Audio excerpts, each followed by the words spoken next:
Carmen. So your videos look great. I'm excited to get into them and give you some feedback and some stuff to work on for next week, but awesome job with those. All of your songs are sounding really good. I think we're going to be super prepared for next weekend for the performance. And you sent them very quickly, so good for you. You were all over it. So I'm going to actually send you separately a new warm-up recording to just give you something new to work on for the week. Again, you can always use whatever warm-up recordings you prefer or your favorites or whatever's most recent. It really doesn't matter, especially the important thing is that you are using warm-ups in a way that helps you feel more prepared to actually do your singing, and it makes your singing feel easier and more efficient. So that's the goal there, but I'll send you a new recording over probably to your email when I send this video as well. As far as our play-a-thon songs, so I'm just going to start going through my notes here based on your recordings. So we'll do Sisters first, and your choreography is fabulous. I'm super impressed. You guys have already got it down so well, and you're super in sync, and your choreography looks super good. So props to you. I don't know if your mom helped you at all, but it looks fabulous. So however you came up with it, 2 thumbs way up. It's going to be such a fun way to end our program next weekend. So let's see. What I wrote down here was the ending. Yes. Okay. So I mentioned this, I think to Avery when she was asking me about the track that you guys found that you wanted to use. So there is actually an instrumental section. If you notice, you stopped the track before it ended, right? So there's an instrumental section and then it tags the second part of the song again. Now that's different from the piano track that we were working with previously. So if we're gonna use the new track, which is what you sent me in your video and what it looks like you guys have been practicing with, then we just need to include the actual ending so we're not kind of stopping it in the middle while it's still going. It will translate a little bit funky in performance settings. So all you have to do is, I forget exactly how many bars it is, but you should be able to hear when the verse comes back in. And on Spotify, actually, if you pull up the lyrics at the bottom, you can see exactly the words that it repeats. So you can do exactly the same thing a second time, but we do need to have a plan and to start practicing the ending of that as well. The instrumental, I believe, is really pretty short. It's not very long at all. It's either 4 or 8 measures, if I remember correctly. But it's been like 5 days since I listened to it, so I will double check that and let you know. Otherwise, we are in great shape there. That one's going to be fantastic. Next, the First Noel, made really good progress there. Again, I'm very impressed with you guys. You did some good work this last couple of weeks. So you can practice it. I already sent you the practice tracks in your email. I sent them to your sister as well. So there's a track that has both the piano parts being played, and then there's also a track that just has the part that I'll play on the piano. So if you're able to practice with Avery, like in the recording that you sent me, you want to now start playing the track that has my piano part along with it, so you can hear both the piano parts as you're singing along. If you are not able to practice with Avery, or if she's doing something else and you want to practice anyway, then you can use the track that has both the piano parts, okay? So you can still practice along with what you'll actually be hearing. Let's see. The only other note I had for you on that one was because those low G's are so low, we just want to make sure that we're not trying too hard to create too much volume there. It's a little counterintuitive, but you'll actually get a better result if you can relax a little bit more and not try to get it as much volume. So we have the first Noel, right? And it's those G's, right? When we get down to the first, that's a G. Anytime we hit that low G, that's where it feels a little bit on the low side for you right now, which is perfectly fine. It's not the highest of notes, right? But the point is, if we try and exert too much volume or too much force there, it's excuse me, wow, okay, I don't know what that was.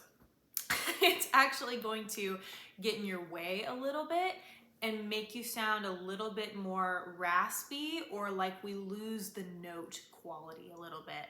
So instead, if we relax it, the first Noel, and then you can bring your volume back a little bit, it'll give you a better result. So just make sure that you keep that in mind. Don't try and overcompensate with your volume there. Let those low notes be soft and gentle, okay? Cool, okay, so then that leaves Jingle Bell Rock.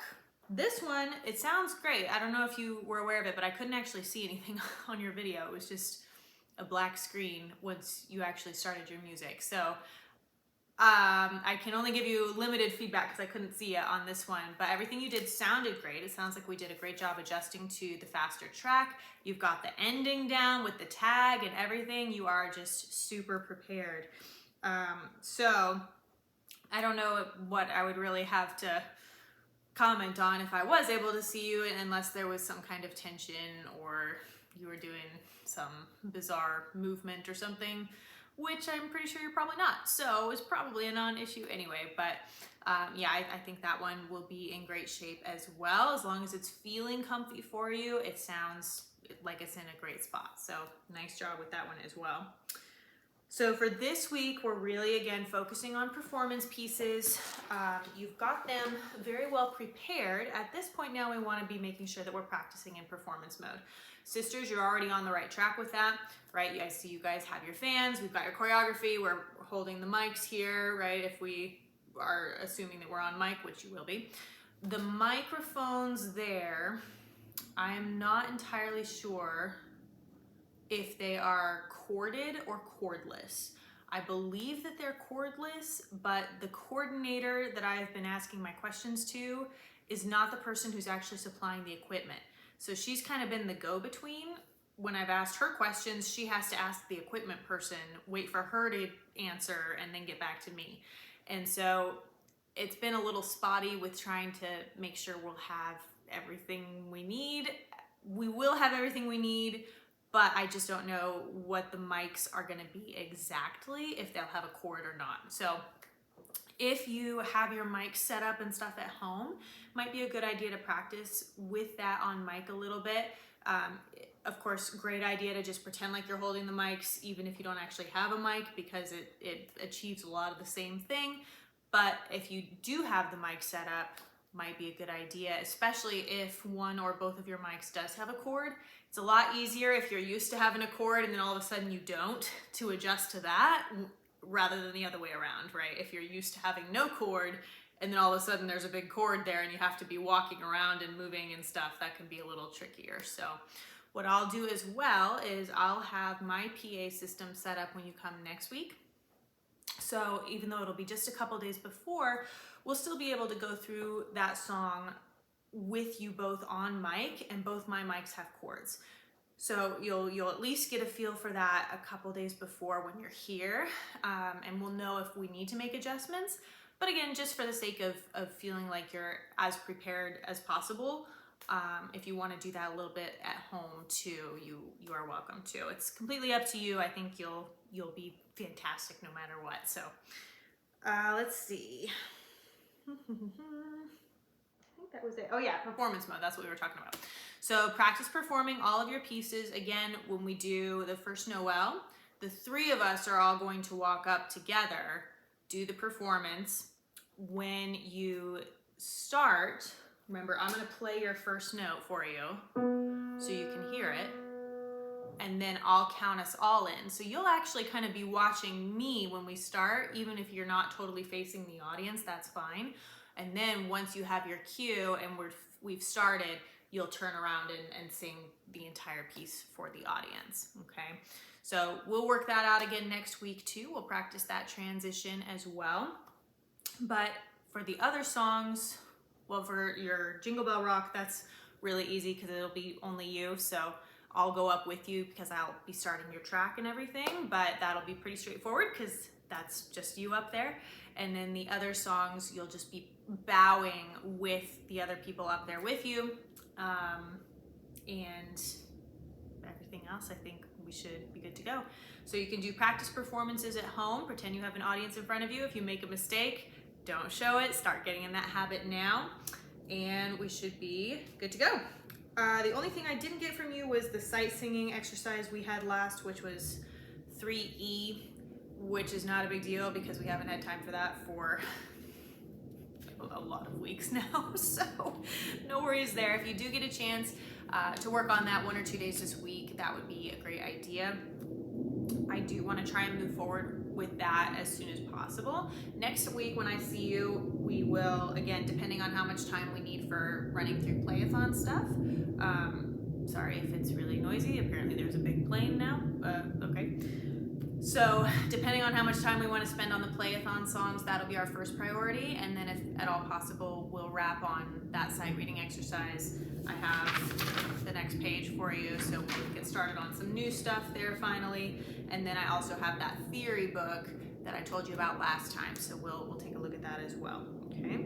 The only other thing is that when you come next week, you're gonna bring your pledge sheet and your donations that you've collected for the playathon. I'm not able to actually collect that or announce that at all at the mall when we're there next weekend. So you'll just need to make sure that you remember to bring that back when you come next week. And again, it's not a huge pressure-filled, you must raise hundreds of dollars kind of thing at all. It's let's see if we can get each student to raise at least $5 or $10, and you'll just write down the names of anybody who chooses to donate, even if it's just a couple dollars, that's totally fine.